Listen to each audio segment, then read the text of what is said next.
हाँ, सो नमस्ते अनुज जी, जी नाइस नमस्ते। To meet you. ओके।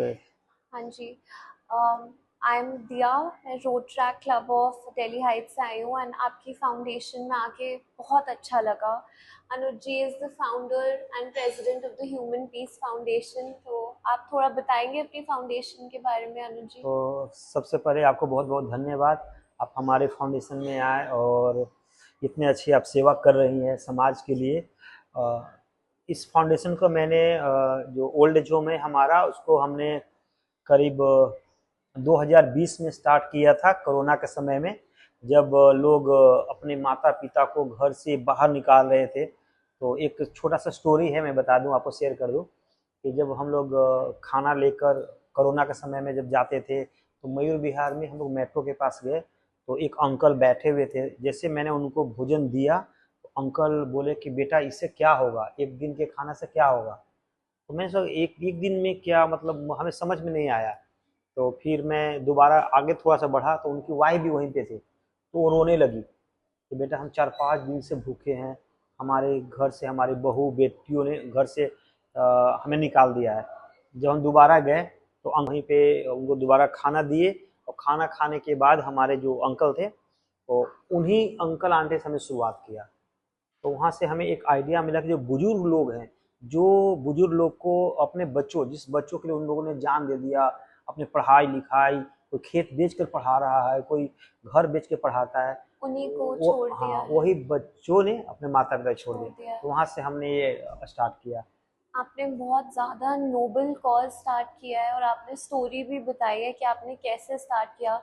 तो जब आपने कोरोना टाइम में स्टार्ट किया तो आपको रिस्ट्रिक्शन नहीं फेस हुई किसी तरह की? जब ऑलरेडी इतनी रिस्ट्रिक्शन थी कि आप क्राउड नहीं कर सकते, तो आपने ओल्ड एज होम स्टार्ट करने के लिए कैसे परमिशंस ली, सब कैसे हुआ? बिल्कुल, उस समय जब हम लोग जाते थे, मैं दिल्ली पीस एम्बेसडर था उस समय, दिल्ली गवर्नमेंट में। तो ओके। हमारी गाड़ी पे दिल्ली गवर्नमेंट लिखा हुआ था, तो हमें कोई पुलिस कोई रोकता नहीं था, और हम लोग थोड़ा समाज की सेवा करते थे। तो कॉन्फिडेंस भी तो है, ईश्वर ने दे देता है, जब जब आप बिल्कुल। अच्छे काम करते हैं तो भगवान मदद करता है। तो हम लोगों ने फिर यहीं पे प्रीत विहार में रेंट पे लिया, ओके। और 21 जून को 2020 में हम लोग दिल्ली गवर्नमेंट में रजिस्टर करवाए इसको। तो वृद्धा आश्रम ओल्ड एज होम के नाम से, human piece foundation old age home. तो वैसा कोई दिक्कत नहीं लगा, बट हम लोगों ने चैलेंज फील किया जब हमारे पास माताएं रहने लगी, लोग रहने लगे, तो बहुत दिक्कतें आई हमें, फाइनेंशियली दिक्कत आया। इन लोग को जब हम रखते थे तो उनको बहुत तबीयत खराब रहता था, तो रात में दिन में बहुत दिक्कत होती थी।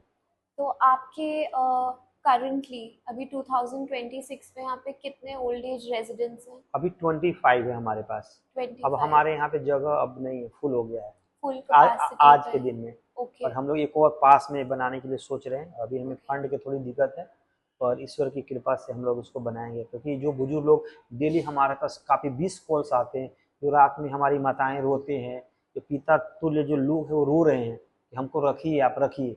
हमारे पास जगह नहीं है हम्म। और उतना पैसे भी नहीं है कि हम लोग नया बनाएं, नए बट हम लोग बना कोशिश पाए, कर रहे हैं, राइट। ट्राई कर रहे हैं।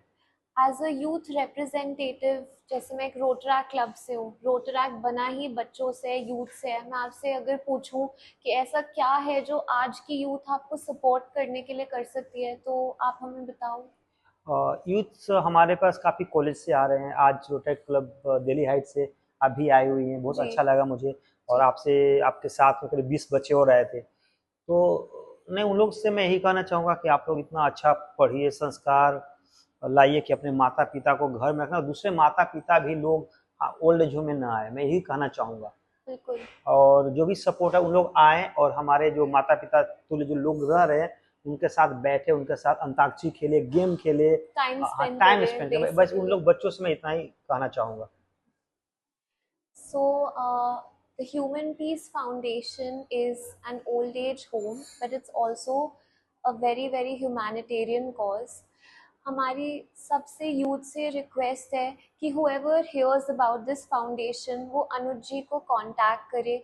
यहाँ पे करंटली 25 रेजिडेंट्स हैं और उनको सिर्फ और सिर्फ आपका साथ और सपोर्ट चाहिए। If you can help in any way financially, that is well and good, but he is requesting the youth, everyone seeing this, कि आप प्लीज़ आए, रेजिडेंट्स के साथ टाइम स्पेंड करें। All they need is love. I am a member of the road track club of Delhi Heights and आज जो मैंने यहाँ पे मैं 10-15 लेडीज से मिली होंगी, सबकी अपनी बहुत डीप स्टोरीज हैं and Anuj ji handles them on a daily basis. तो उनके साथ आप अगर टाइम स्पेंड करो तो हम सबको ये रियलाइज़ होता है कि ओल्ड एज के साथ इतनी सारी कॉम्प्लिकेशंस आती है।